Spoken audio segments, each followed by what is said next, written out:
pull up your slide. Gentlemen, welcome. Good morning. Thank you for having us. I'm Reginald Moore, Director of Baltimore City Rec and Parks, and we always tag team this for those commissioners. So I'm joined by Adam Boardman, who's our Chief of Capital Planning, and I think we're gonna. It says Capital Development and Planning, but I think we're gonna add construction with all the construction that we're doing. But right now, Capital Development and Planning.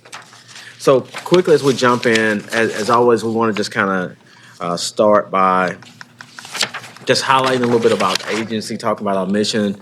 Of course, our mission is to improve the health and wellness of Baltimore through maintaining our quality recreational programs, preserving our parks and natural resources, promoting fun, active lifestyles for all ages. And then our vision is to build a stronger Baltimore, one community through conservation, health and wellness, and social equity. Our next slide really is a quick overview of our agency. We have 17 different divisions within our agency. We have 383 full-time employees, and we have roughly just under 700 part-time staff. So roughly about 1,100 total staff throughout the agency. And as you can see, we have forestry, horticulture, recreation center operations, marketing, communication, just to name a few. Park assets can go on for days. We have over 1,300 plus park assets, 52 rec centers, 262 parks, over 4,700 acres of parkland, 25 plus miles of park, mile bikes and hiking trails, 131 athletic courts. I don't want to go through the whole list, but as you can see, we have a large plethora of assets throughout the city of Baltimore, totaling about 1,300. Our agency budget, our current FY25 budget is $76,311,194. As I stated, that's roughly about 1,108 employees between full-time and part-time. Majority of our operating budget is in salaries, salaries and benefits. And then our capital budget in 25 was 19 million. Breaking that down, 9.1 in city bonds, 250,000 general fund. 2.2 in casino funding, 500,000 in federal grants, and then as Sarah stated earlier, our program open space we get direct and match, so we received a total of $7 million. And that summarizes our overall overview of our agency. Quickly, Mr. Boardman's going to really talk about what we're working on right now, and then I'll come back and transition about our exciting comprehensive strategy that we're working on. Great, thank you, Director Moore. Again, my name is Adam Boardman, Chief of Capital Development. I've had the pleasure of doing this with Director Moore since the end of 2017, so we've been doing this a little while now. I think we're got everything in order and run a pretty smooth operation. With that said, I really want to pause on this slide. I could sit on this thing for 5 minutes. I want to celebrate and lift up the accomplishments of my team. I have a staff of construction management, project managers, contract and administration, fiscal, et cetera, who helped to implement over the last year over 51 capital projects totaling $120 million. If you reference the previous slide, thank you.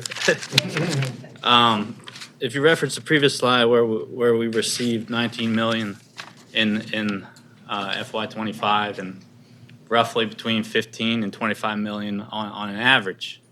Like, this goes to show you our output is like 5 times that amount in a single year. So we're very fortunate to get over $50 million in ARPA.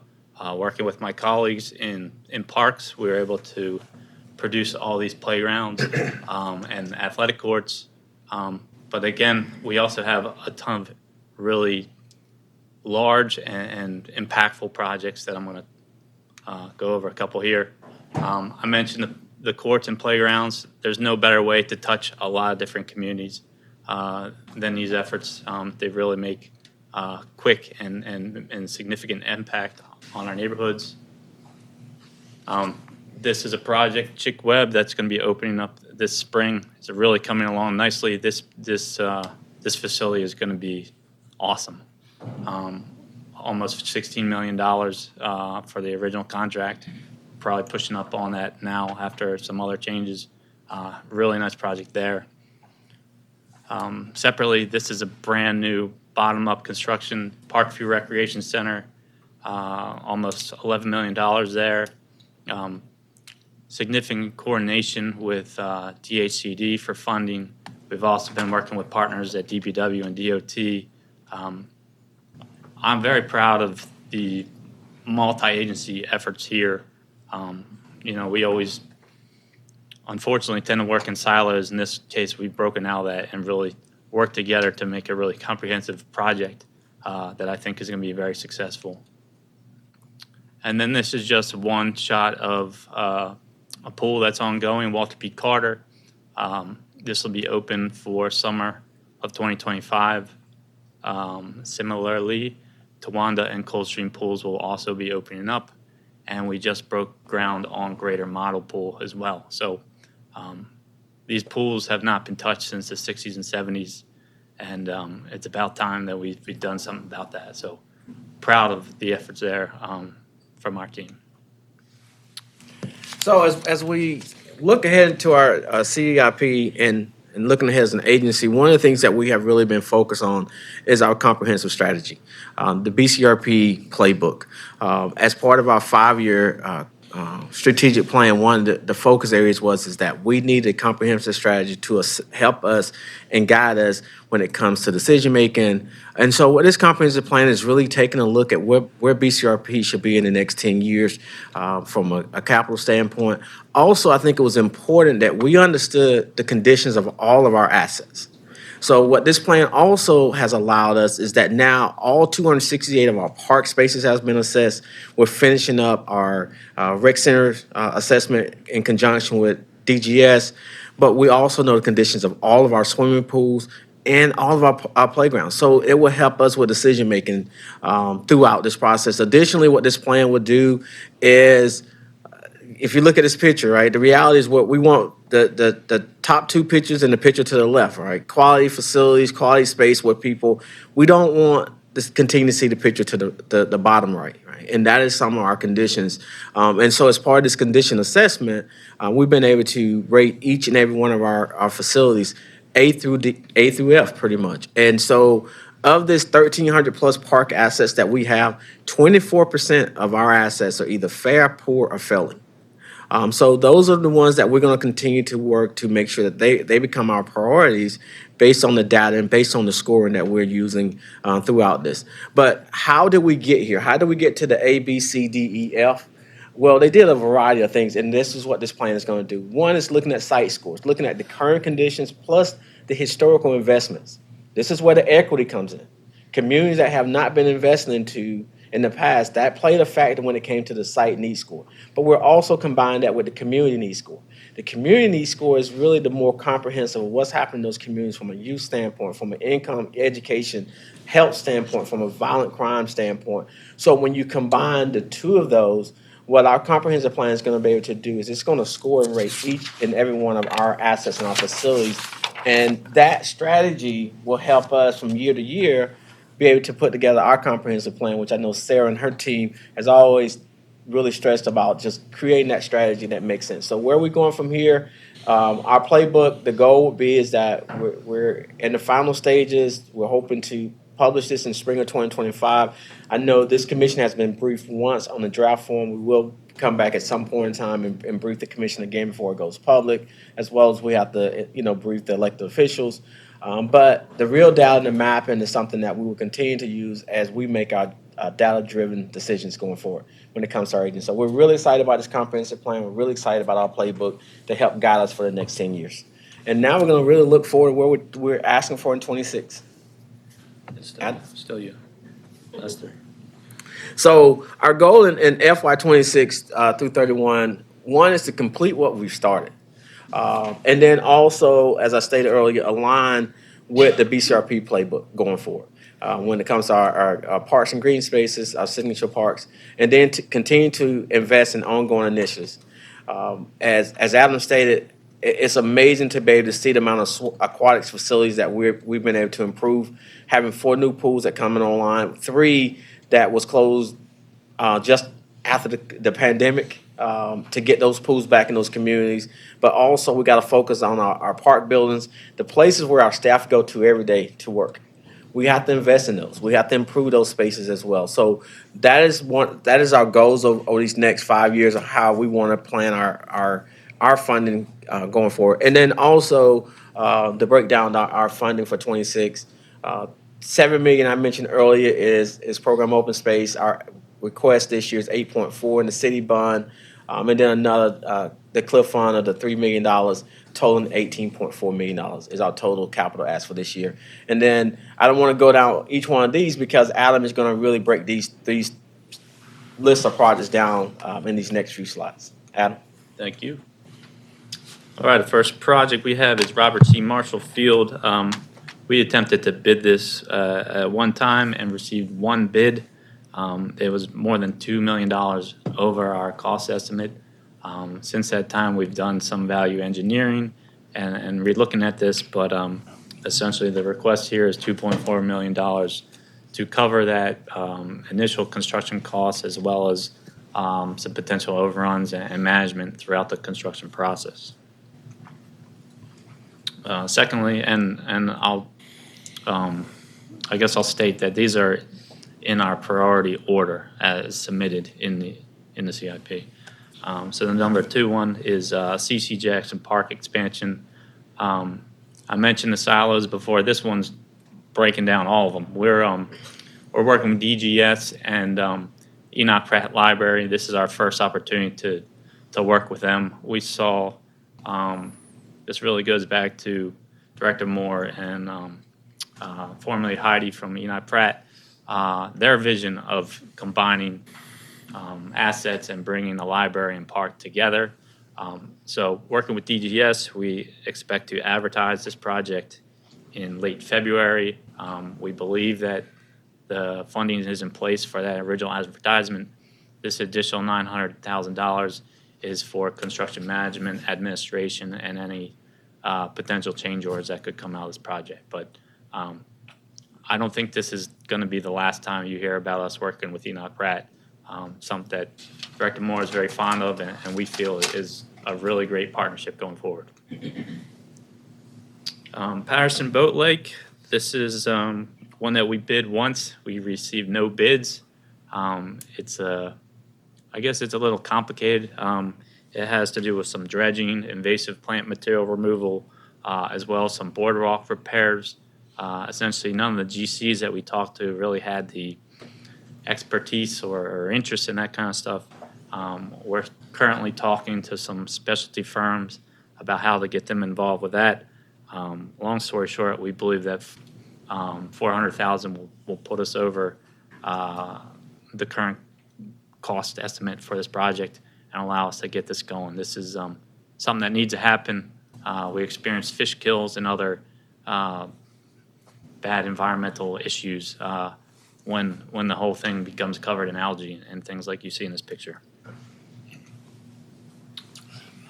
Easterwood Park, this is for site improvements. This follows upon a recently completed playground at Easterwood, something that I think we're having a ribbon cutting coming up.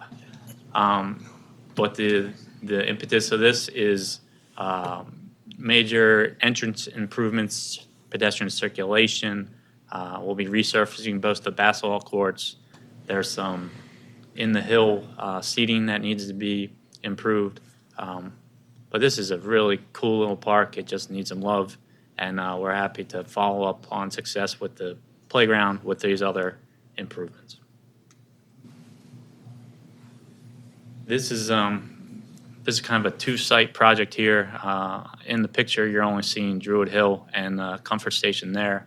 That one was burned down some time ago. We attempted to bid that one time and were unsuccessful. We're ready to rebid that one, as well as a new Morrill Park Field House over in South Baltimore. And this is Dipsky Playground. This goes back to an opening in fall of 2022. Since that time, we've had temporary electricity for the park lighting, as well as a decorative fountain in the center of the park. $175 here is the cost to upgrade that to full-time service through BGE.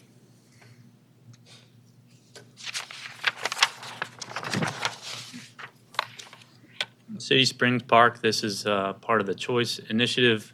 The pool there is leaking like a sieve, like thousands and thousands of gallons a day. The plan here is to bring it up to the caliber that we've previously showed you at the other 4 locations. In this case, we're kind of flip-flopping locations with existing community garden. That's due to some major utilities that cut through the middle of the site. But all in all, this is going to provide this community with the same level that we expect for all our pools, as well as create a new community garden space for them to enjoy. So Gibbs Park, we've got a number of partners on this one, including Cliff. $3 million puts us kind of over the edge here and allows us to advertise in summer of 2025. This first phase is really focused on all the site improvements. Essentially, almost everything you see in this picture outside of some of the playgrounds in the northeast corner that were recently done. But the courts, the fields, the gateways, the pedestrian circulation, all that will be part of this phase. A second phase will be a new rec center, as shown in this drawing. This is in the rear of Druid Hill Park, Parkdale Avenue. This road is part of a Greenway Trail, the Jones Falls Trail. It's also a major access road to the zoo. During heavy rain events, we get significant flooding here. It impacts the road. It also impacts the neighboring housing development. We are going to be cleaning out this culvert and everything for the 3rd time, potentially in February, weather permitting. Doing that time and time again is not a good strategy. So the idea here is we've been working with DPW and civil engineers as the ways to slow down the water and handle this stormwater management more effectively. So we're currently in design. This funding here would be for construction. And then lastly, from this section of the presentation is Druid Hill Park recreational lake. As a landscape architect, this is my dream. I mean, this is a portfolio project. We feel it's really a transformational opportunity, not only for this neighborhood but for the city as a whole. The tanks project has been trying on all of us. People are ready to start running around the lake again, but we have a larger vision than that, and that includes access to the water, a boathouse, concert grove, and stages and large events here. So we've been through schematic design. We've been making some good progress there. This $600,000 here is for design development of our phase 1. We're very fortunate to receive $17 million from the state a couple of years ago. We need a lot more than that to get this done, but we're currently tracking to have phase 1 ready to go in the year 2027. At this point in time, we're really trying to court Governor Moore to take a visit and continue to have this conversation. For those of you that aren't familiar with this project, I'll talk to you about it any day you want. And so I'm going to close us out here with really talking about our new projects. Number one, I mean, this is the reality of where we are in some of our facilities. We have to continue to find ways to improve our roofs. Some of our roofs are 50+ years old. So what we're asking this year is to replace 4 roofs. As you can see, Shake and Bake, Samuel F. B. Mars, Clifton Maintenance Yard. As I said, we got to continue to invest in our staff and where they go to every day, as well as the Wilbur Waters property. That community has really been asking for us to really reactivate. There's a field house there, but the first step is we got to repair the roof. Another area of Big butt. another area of focus is HVAC systems. We all saw the many different challenges during COVID and making sure that we had the proper filters and those things in place. And we have quite a few HVAC systems that are beyond their life expectancy. Our Upton Boxing Center is what we're asking for replacement for this year for the Upton Boxing Center and our Shake and Bake facility, which is where our skating and bowling facility is located. And then, as we build all these assets, we got to make sure that we're securing them. And so, as one of our focuses, we got to make sure that we continue to improve our security and IT system. So, improving our camera system, improving our keypads and those things, and really getting currently some of our cameras are on the same network where BPD can access, and some of our cameras you got to come to our office to access because they're not on that network. So eventually what we want to be able to do is to have it all in one location where BPD or anyone that needs access can have access to that. So that's what the ask is for there. Caleb Cook, this is a great opportunity for us. This is, as Adam keeps talking about, just the collaboration and partnerships. One of our focus areas in our strategic plan was that we had to create stronger partnerships and collaboration, not just looking at communities, but also with schools, internal agencies. This is a collaboration with Baltimore City Public Schools, with Armistead Garden Schools being renovated.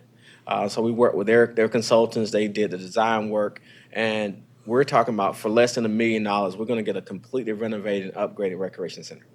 So that's a great opportunity for us. So you'll have a new renovated school, and then they leave the school and they come into a new renovated recreation center. So we thought this was a no-brainer. It was a great opportunity for us. This next area, pretty sure Councilman Bullock, you're familiar with. The Bochet Recreational Facility, and this is just really going back to, Bentalo. Not Bochet. My bad, Bentalo. I'm getting excited. B&B. But our Bentalo Recreation Center is, as we release this comprehensive plan, we'll rank one of those facilities that a must got to be replaced. There's an opportunity that we can be really strategic. There's a school that's been closed that the goal would be, and we've gotten blessings from the councilman in that district as well as some the state senator is also excited about this, but Lockman Bonding site turning that into a recreational facility. So what this ask is for us to do the conceptual design, as Sarah stated, I think is a great idea. Why ask for the whole bucket when you know it's going to take time to design the facility? So what this would do is get us started with the conceptual design, so we'll know what we're coming back the next year to ask for when it comes to construction. And one of the things that the city, again, we're just trying to be efficient across the board with the city. DGS and DPW, I believe, have already switched over to the Unifier software startup. Unifier software. This startup cost will help us so that we're kind of all aligning and moving in the right direction when it comes to the construction and the data keeping. So what we're asking for is the cost it will be for us to get become an additional agency on the Unifier software system. And so additional priority projects, these are projects that are beyond our $8.4 million ask. But Bochet, I said it earlier, but Bochet is we're getting ready to break ground on that facility within the next 30 days. But there's contract administration costs that we'll possibly need. Cab Callaway, we're moving forward. We're really designing. We've shifted some funding there, but we feel there may be some additional dollars that's needed there. You have the Ambrose Kennedy Park expansion. That's in conjunction with Parks and People. So as you can see, this is just a list of other projects where if there was opportunities for funding, we can continue to move those projects forward. And I believe with that, we will open up for any questions you may have. And thank you for allowing us to present. Thank you both. Thank you for the presentation. It's one of the prettiest slideshows we'll see all day. So thank you. Questions from the commission, starting Commissioner McCoach.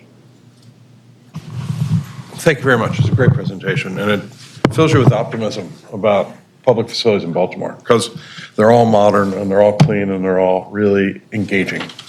I have a question about your priority projects beyond the target level, page 43. You have a couple which are identified as maybe waiting for construction administration funding.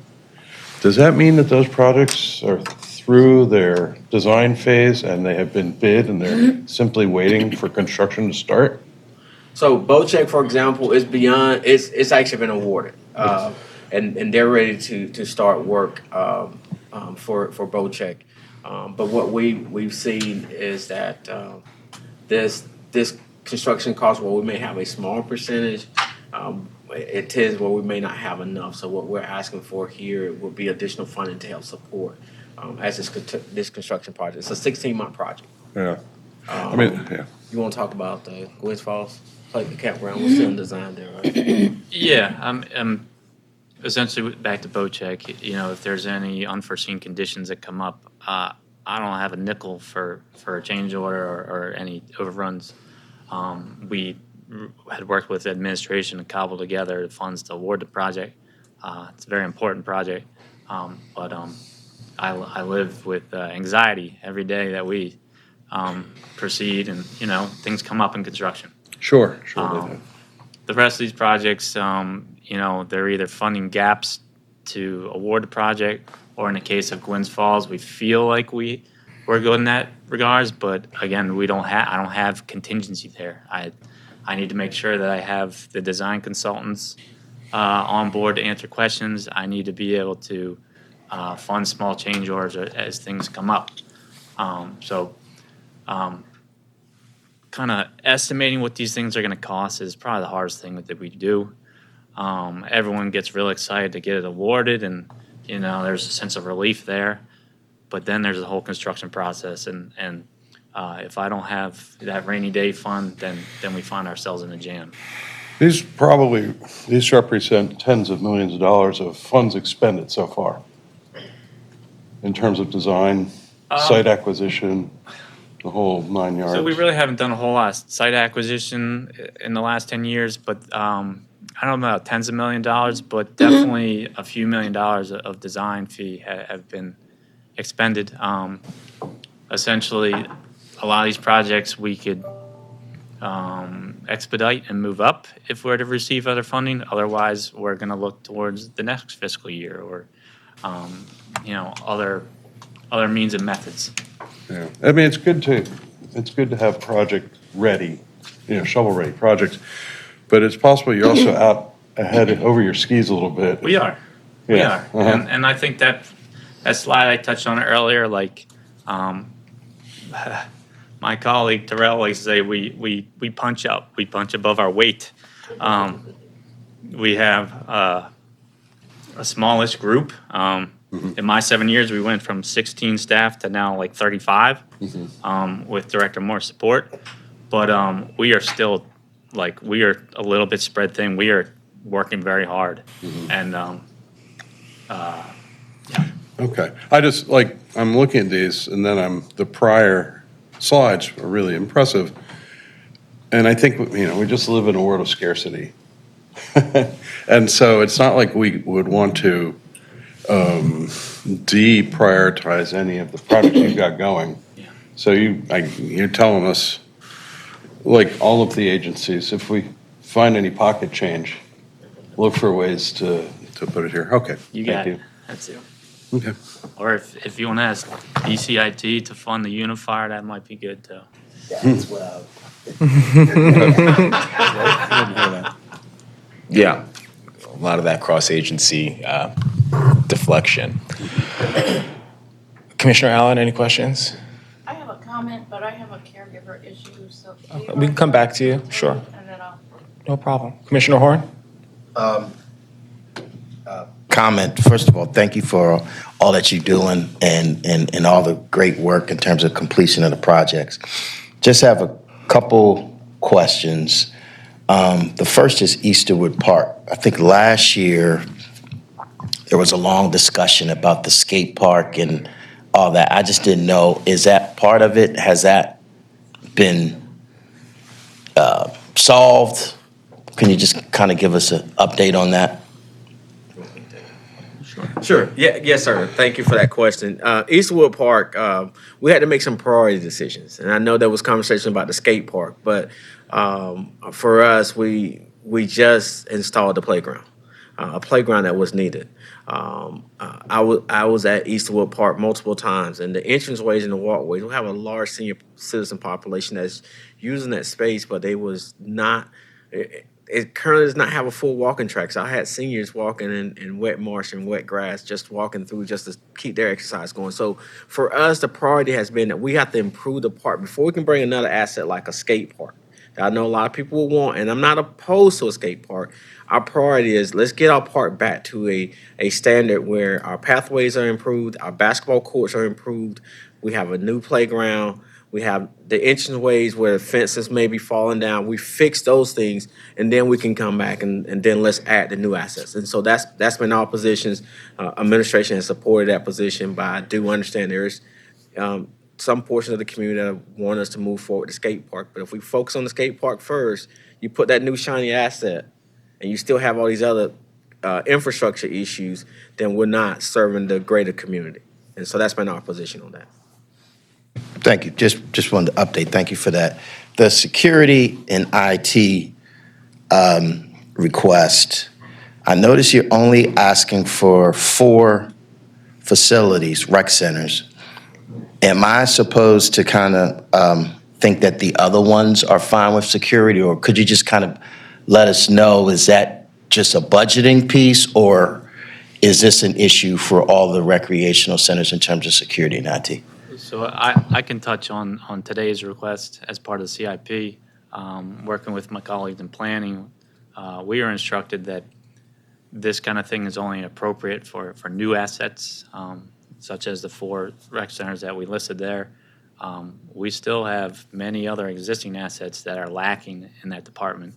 But I guess it was instructed to us that it would be inappropriate to use the CIP for those kinds of things. I don't know how we're slowly rolling out the rest of them, but So, sir, what we're doing is we're addressing the high priority ones first. But this is a multi, and can be in the upwards of millions of dollars to really fully bring in the camera system. There's certain things, having intrusion systems, majority of our facilities have those things, but we're talking about advancing with having cameras to properly secure. Some of our facilities don't have those. And so what we've asked our chief of risk to do was to create us a kind of the next 4 years. How can we walk this?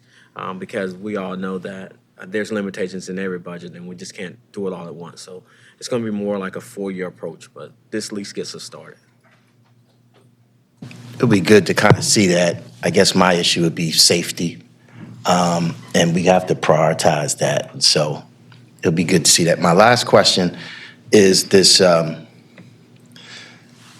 this request for this unifier software startup cost, and you kind of alluded to it, but I just didn't know your conversation with BCIT and sort of how that went, and is that something that we should put up when they come before us in terms of consideration of this?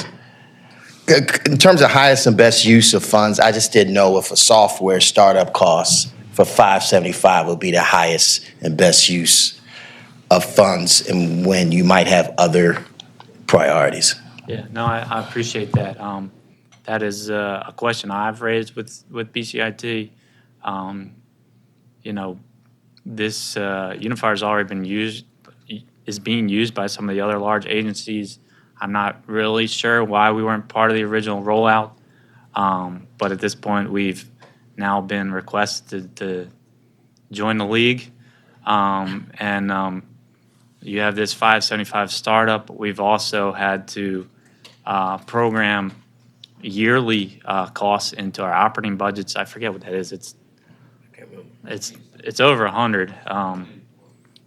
What now? 184 a year for maintenance and I guess use of the program. I do understand that it is a priority of the comptroller's office because of the integration with Workday and payments and all that. I mean, that all makes a ton of sense to me. To this point, my team and I have been using a third-party software to manage our projects. And we're certainly willing to get on board with everyone else, just trying to figure out how best to cover this. I mean, it's not an insignificant number. I'll ask the question.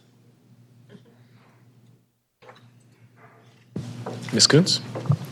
Thank you for your presentation. My question was actually answered when Commissioner McCoach asked his about priorities and ability to complete, so thank you. Councilman Bullock?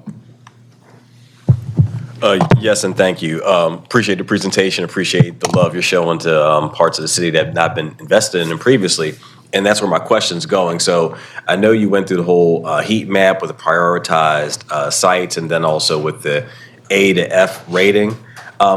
In terms of those priorities, are you looking to work backward from like the F, D, C, B, A in terms of that? How's that look? 'Cause I'm looking at, a lot of sites that need that love. Is that the way you're looking at approaching this? We're going to start with our poor and failing sites first, similar to what we've been doing with our playgrounds. We had red light, green light, yellow light, right? So we have now, I can say, with this 26 playgrounds, we have no red light playgrounds. But now, so we'll focus on the yellow. So we would use that same approach. We'll start with the failing facilities first, poor facilities, and then eventually get to the fair facilities, and then move our way up. Because at some point in time, but what we also want to focus on is we want to keep green, right? So we got to make sure that we continue to find funding in our budgets to make sure that preventative maintenance is the key that you keep green, right? So we shouldn't want to replace green if we're doing the preventative maintenance. And that's something that's also will be a part of our plan, is that while we're focusing on the failing facilities and the poor facilities, we want to keep our green facilities green by making sure that there's preventative funding in those areas as well. If I could add to that, all this data is going to be moved into CityWorks, which is the 311 system. And through that, whether it's the residents or our own staff, will be able to give us real-time updates as to conditions of things. And this is going to be a living, breathing data set that will carry on for the rest of the time. So with that, we believe that we are now equipped to be able to update that and keep it going.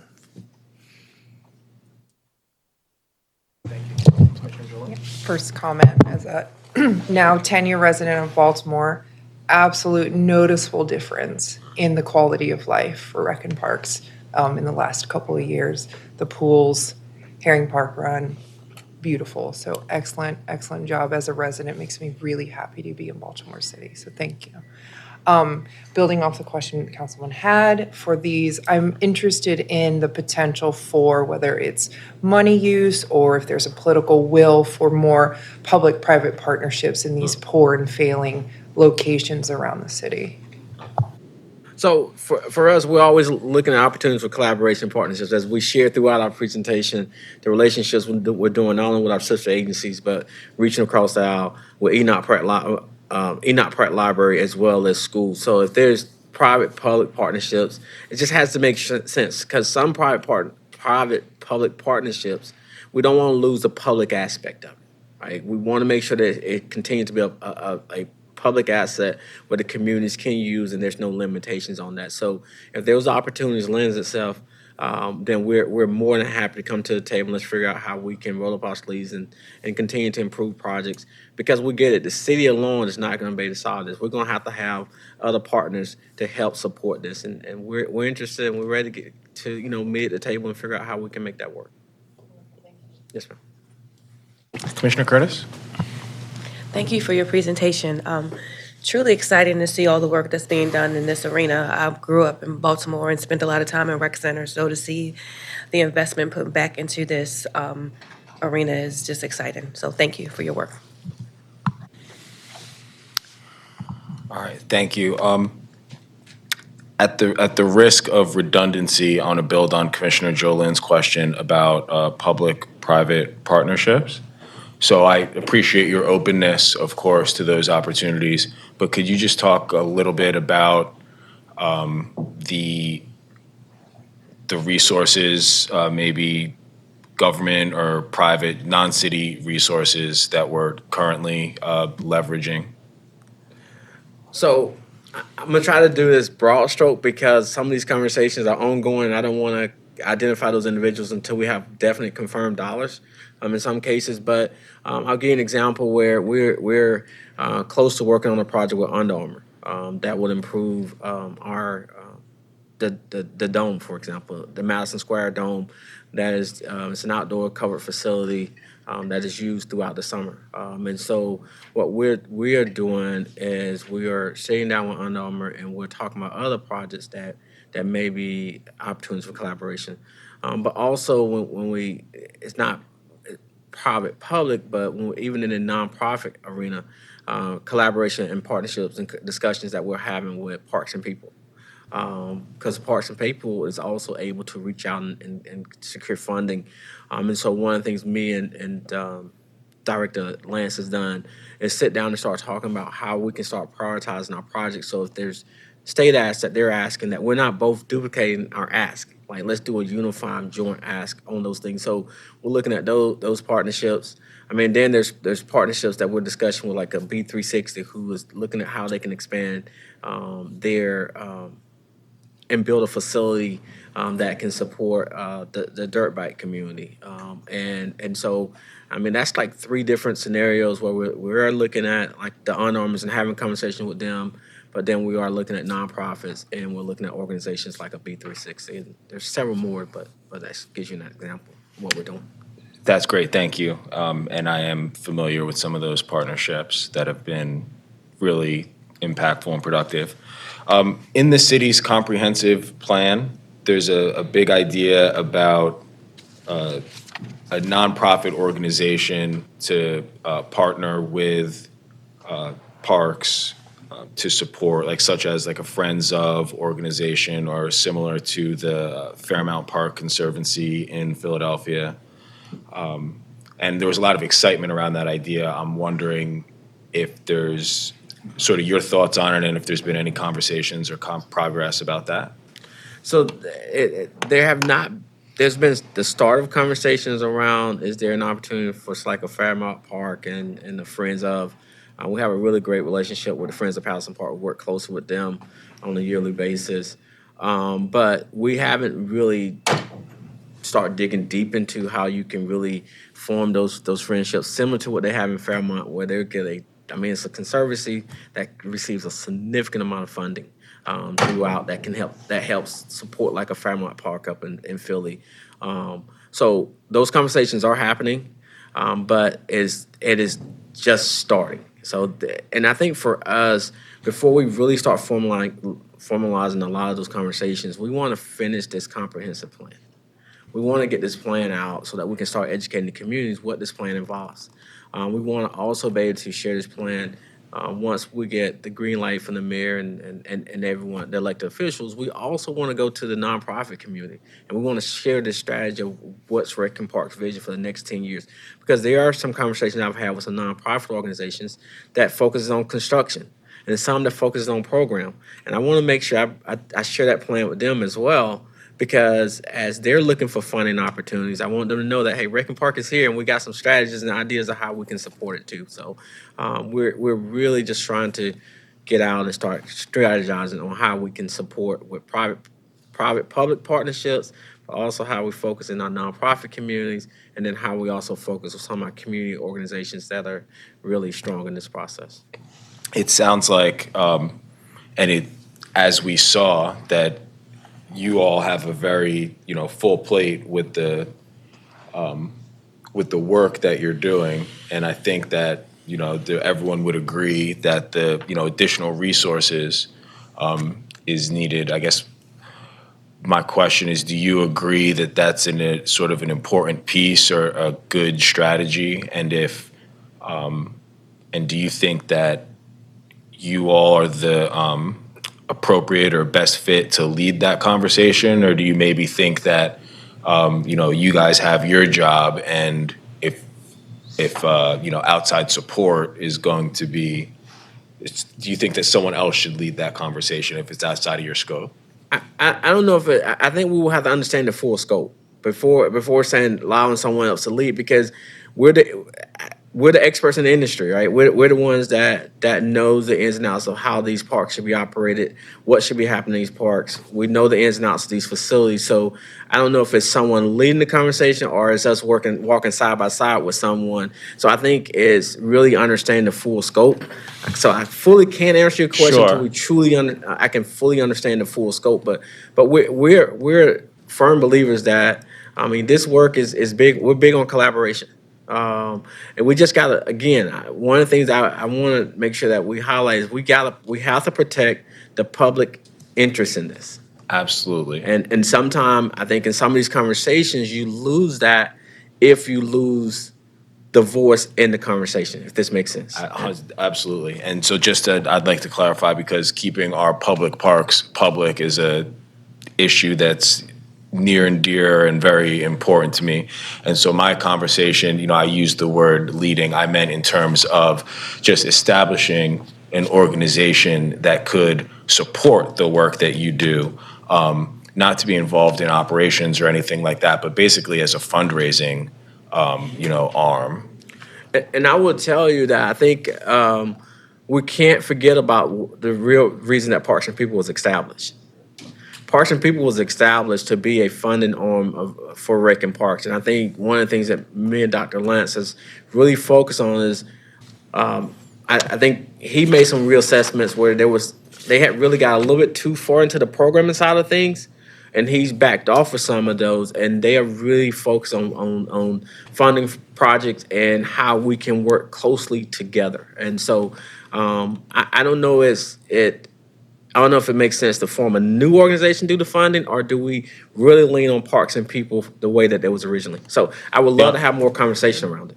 I think that's a great point and a great response. And, Parks and People's been, extremely effective and a great partner. So thank you for that. Yes, sir. Next question. This one might be for you, Adam. Lillian Jones. Yes. So Lillian Jones, we have a task order with JRS Architects. The principal there is very familiar with the school there and all the ongoings over the last 5+ years there. So working with JRS, we are shortly going to be engaging with the community and doing a feasibility study and trying to figure out what the heck wants to happen over there and how it fits within this larger picture and our comprehensive plan. Once we get through that study, then I imagine we'll be coming back with recommendations and a vision going forward. So on the technical side, I noticed in the year 26 request, there's a few negative numbers. This happens to be one of them, but Yes. what's the significance of a negative number? So the significance there is that we moved that $700,000 over towards Cab Callaway. We have a gap there that we're trying to. That one's ready to go. We bid it once. We're unsuccessful. We're trying to fill that gap and make that happen. That funding is program open space from the state, meaning that if I start spending that at Lillian Jones, the clock starts. And if I don't show full commitment towards building a new facility or whatever else within the next 2 or 3 years, then I'm going to have to answer to the state. And so until we really go through the study and everything else, that was really just an inappropriate funding source for the efforts at the time. I need to go through the study. I need to understand how that location fits within the comprehensive plan before we commit significant funds to that. As you've seen in some of these slides, I mean, these rec centers are $15 to $20 million, and we got to be very strategic in how and when and where we're making those investments. So I don't want to take this lightly. I understand the wants and needs of the community, and we want to work with them and figure out what's best for that location. And so with the So thank you for your candor there. As we talk about, and this applies to all the agencies, as we talk about this concept of fully funding projects and not doing what we've done in the past and saying, oh, we'll fund it next year, we'll fund it in 2 years, we'll partially fund it. And I agree with that strategy. And even if it results in fewer projects this year, that being said, and with that dynamic, how do we plan long-term, and how do we give communities commitments on these issues? Because understanding the reality of everything that you just said to the community, that comes across as just wait. Yeah. So I guess we can continue the conversation to get to a specific answer on Lillian Jones. Sure. But, you know, that's going to apply to a lot of these issues is, you know, what does the outer years look like if we're, you know, going to fully fund projects? Because then, you know, we've got to talk about what we're going to fully fund this year and what we're going to fully fund next year and the year after that. And that's going to, I think it'll translate into more implementation and construction and more things actually being built in accordance with the plan, but it may also result in a little bit less flexibility, which is okay. That just forces planning, you know. But we have to still do the 6-year plan and be willing to make commitments in these outer years. And like right now, we're saying on the 6-year horizon, we can't tell the community when they're going to get a new rec center. So I think that's an area for improvement. But thank you. I'll just finish with the, with the questions that we're sort of asking all the agencies, which is, if we had more resources, what are, some of the areas that you did have, if you could just go back to those slides. So these are projects that are not currently funded, but if the resources were available, could be funded and implemented in 26, or is this wider than that? The majority of these are essentially shovel ready. There's a couple that will need another year of design and review and things of that nature. But all of these are at least funded in some regards with, they're in design at the very least. Mm-hmm. Beyond this list, if I were just to say it, we mentioned we completed 24 playgrounds last year. We have a number lined up for this year. At this point, I did not request additional playground funding. That's an easy one. Sure. It's just I couldn't make it fit in the budget. Do you have cost estimates associated with these projects? Yeah, the submissions have the target numbers or what is it called, optimal or something. Great. And Yeah, cost estimates are in there as well. so all things, assuming, say everything moves forward unchanged, are these the projects that we should expect to see in the 27 budget? Yeah. I'm going to hold you to that. Okay. All right, great. I'm Can curious I to just- see what my next target will be. I mean, I just want to, the caveat, because there's always unexpected things, right? You may go through a year and something may drastically happen where a facility that was not on this list now has to be a priority because of something. So that is our intention. I mean, a is to great make example, like the roof replacements, Shake and Bake and Upton boxing and all that, I understand how necessary those are. I was at the Shake and Bake recently, but they were not projected last year, Right. So we always have a certain amount of that. Okay, I just wanted that as a caveat. Great, thank you very much. I noticed that there were some questions. Were there any questions online? All right, so we'll open it up to anybody who's here that has a question first, and then we'll take questions online. No? We're gonna get you next, right? Or you had a question on this? In regard to the presentation, Now, you know you gotta step up, sir. in regard to the presentation, I do have some. You gotta step up and introduce yourself at the mic. My name is Ronald Miles. I'm the president and CEO of the RJY Cip Bcrp Council. And we have a heck of a strategy and background in that we appreciate the department in dealing with the PSO project as far as its evolution since 2019 was when the first group. And at that time, our vulnerable communities had to deal with 3 sites.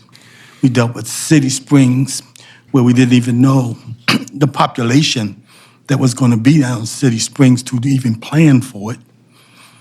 We talked of Cip Bcrp, which is a historic site and a huge opportunity for Baltimore. And we spoke of, which is not in the Perkins Somerset project area, was Madison. So I want to start today because, again, on this list here today, I think we worked with a plan since like 2019 and with some designs and all, we got Madison with site plans and all, but I don't see nowhere with Madison is up on the board today. And then there's also another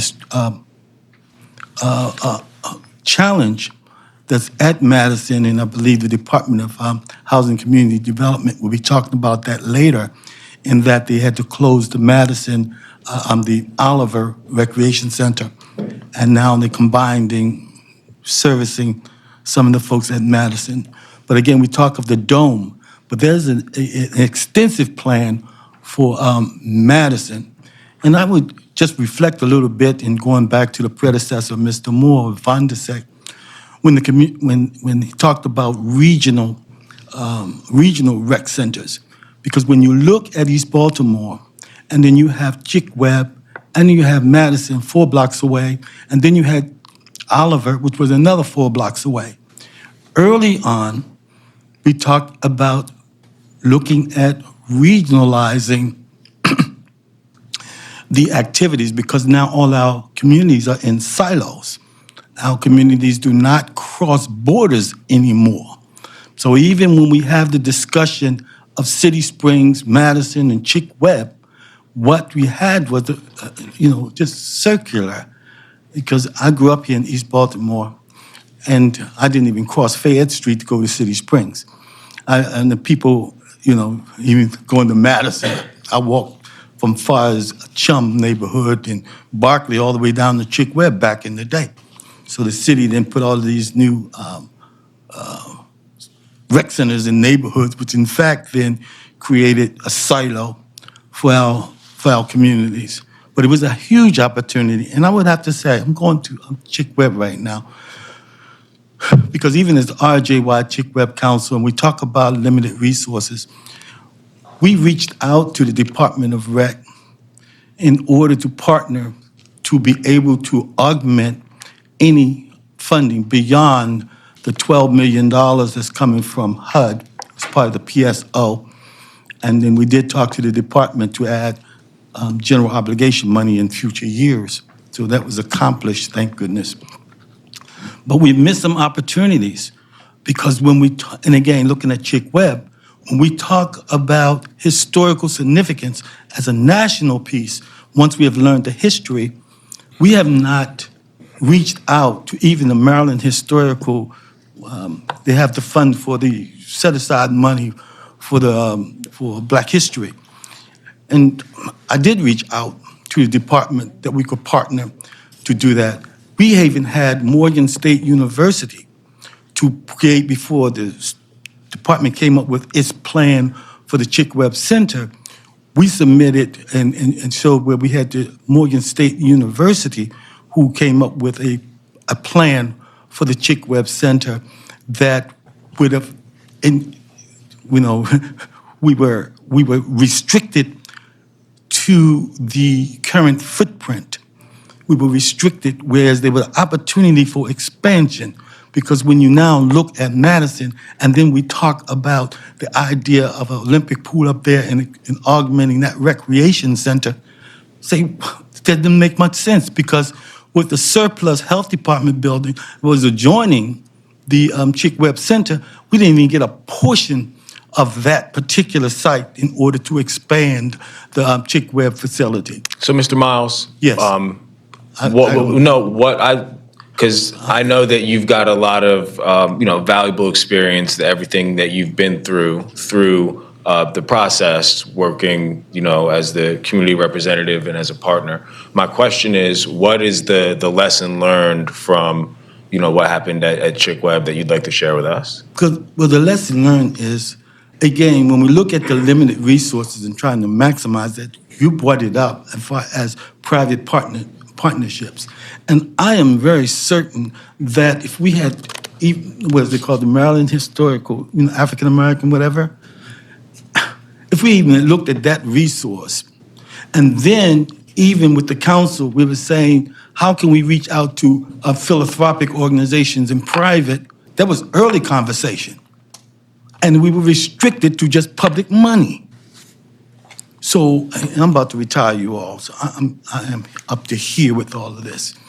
But, we're coming along with Cip Bcrp, and they call me Mr. Cip Bcrp. But really, the story is Mr. Ralph Jonathan Young, because Cip Bcrp, on his deathbed, indicated, I'm sorry I didn't do anything for Baltimore in the past, but so Dr. Young, will you do this? So everybody knows now that you had Joe Louis, Ella Fitzgerald, Jackie Baum, Lady Duke, Ellington, Louis Armstrong. The Nick came to Baltimore and did that fundraiser. And here we are, after all these years. That committee put money in war bonds, came back out, and that center was built in 8 years. And we are still talking about renovation, improvement, and expansion, and under construction. Doesn't make sense to me. But then again, we missed some opportunities because, again, looking at saving money, because Madison, 4 blocks up the street, and it's an elaborate plan that we have set down. And that wasn't the first time that we talked about development for Madison, because in the early, I think it's 2000s, I wasn't even in town. Mm-hmm. But there was a whole development plan for Madison then. Okay. You see, so how do we limit our resources and maximize our resources for Baltimore, and where we can take our communities out of these silos, because everybody now is privatizing their own recreation centers. They're privatizing them as if, okay, so Johnson Square, and I would tell you, they weren't even participatory in the discussion of Madison. I'm taking inventory at every meeting. They weren't, and then if you look at the development that's taking place in Johnson Square with all the residential and the school and all of that, where was the collaboration? You see, so even though we have this elaborate plan now for Madison, there's no discussion of Madison here today, except for the dome, what they call historic, because people from all over the country came, over the city came and played basketball there. But let me tell you something else. 1953, Dunbar won the state championship in swimming, undefeated. We're not telling the story. We put this story out there, not even if you look at the department's website, how do they highlight Cip Bcrp? How do Live in Baltimore highlight Cip Bcrp? How does any of these people talk about it when we talk about the idea that this could have grown in order to be a national piece, whereas economic development could come to Baltimore? If we tell the story correctly, and our council was prepared to work with that, you got these engagement people, I don't know who they are within the department. I don't know who they are. Community engagement. I don't know who they are. Well, that's where, you're absolutely right. And we highlighted, some of the progress and some of the, world-class facilities that we're starting to see come online that we haven't seen in the past. And so this, I think there's a lot of agreement around everything that you're saying, keeping our parks accessible, making them world-class facilities, and also telling the story. And that's not a capital issue, but it's something that we can all work together on, and where, you can continue to be our biggest Capital cheerleader. issue was, did we maximize the opportunity at the location where Cip Bcrp is, as we also then talked about Madison, which is 4 blocks up the street, and now you have to talk about the closing of Oliver Recreation Center, which was another 4 blocks up the street, you see. So that was capital. Yeah. So if we had visioned out and maximized, even with Mr. Von der Sek, I met with him, had talked about regionalizing, put that out there so our communities can come together. So yes, we're losing. So you all, folks, I'm passionate, but I'm gonna tell you all this, I'm about to just shut down. I'm done. I am so much done, because my trying to work with the Department of Rec over the last 8 years, he got certified letters, he got MO. It has been very, very difficult.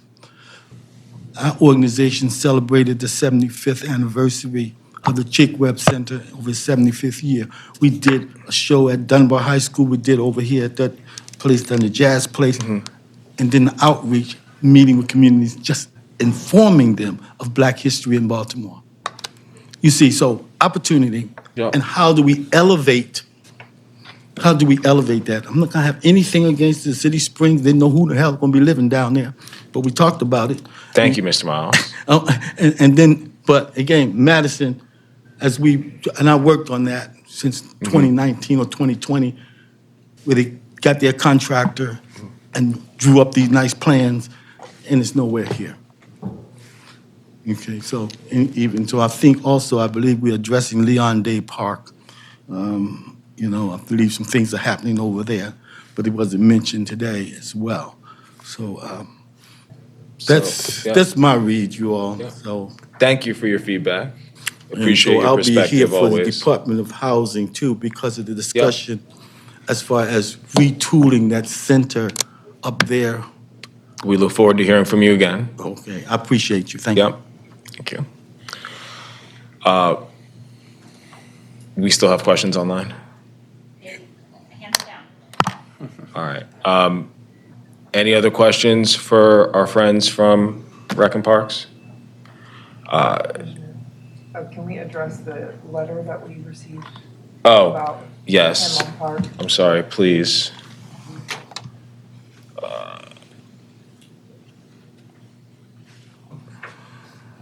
I can narrow it down. If you want to summarize it for Director Moore and let them respond? Yeah, Director Moore, so just the concern of the community, specifically the president of the Hanlon Improvement Association, Linda, has stated the concern of the redevelopment of Hanlon Park as it might be basically separated into new improved park facing Liberty Heights and Hilton, and the old and disinvested park facing Gwens Falls Parkway. So basically a park split in two, and asking us to question and address that.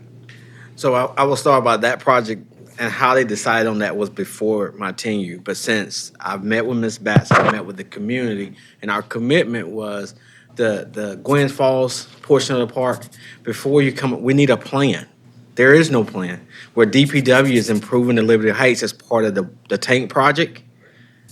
So we have hired our consultant. We're bringing Jonathan Chechi. He's going to be working with the community to develop a plan. So then we'll know what kind of funding that we need for the back half of the park. So I have met with the community. So Ms. Batts knows this.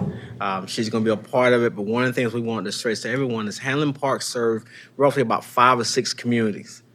And we want to make sure that we hear from all of those communities, not just one community. So that's something that our consultants will be working to make sure. Is there a timeline on the consultancy for this plan? February, February, they're going to be done in February? starting. They're going to start in February. How long is that project? So you're starting any day now. We're going to start. They have the contract. And how long is the project?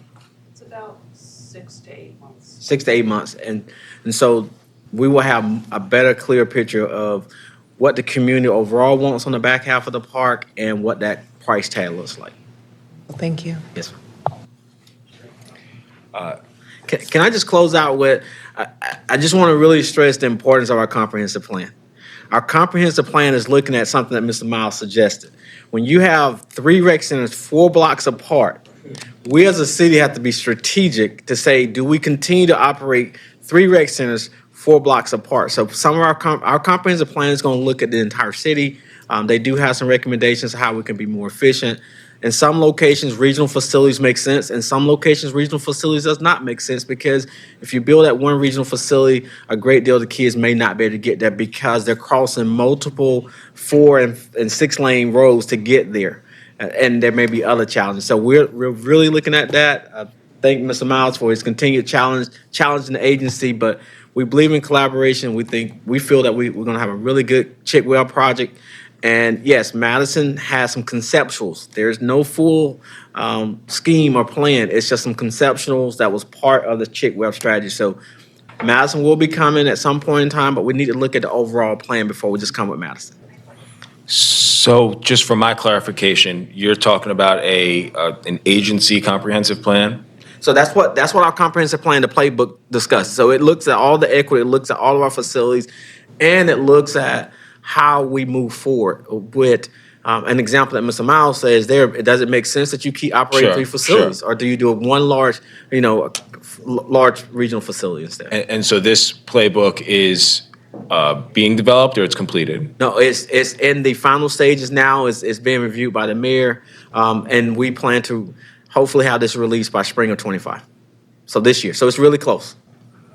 And of course, it's in support and coordinated with our comprehensive plan.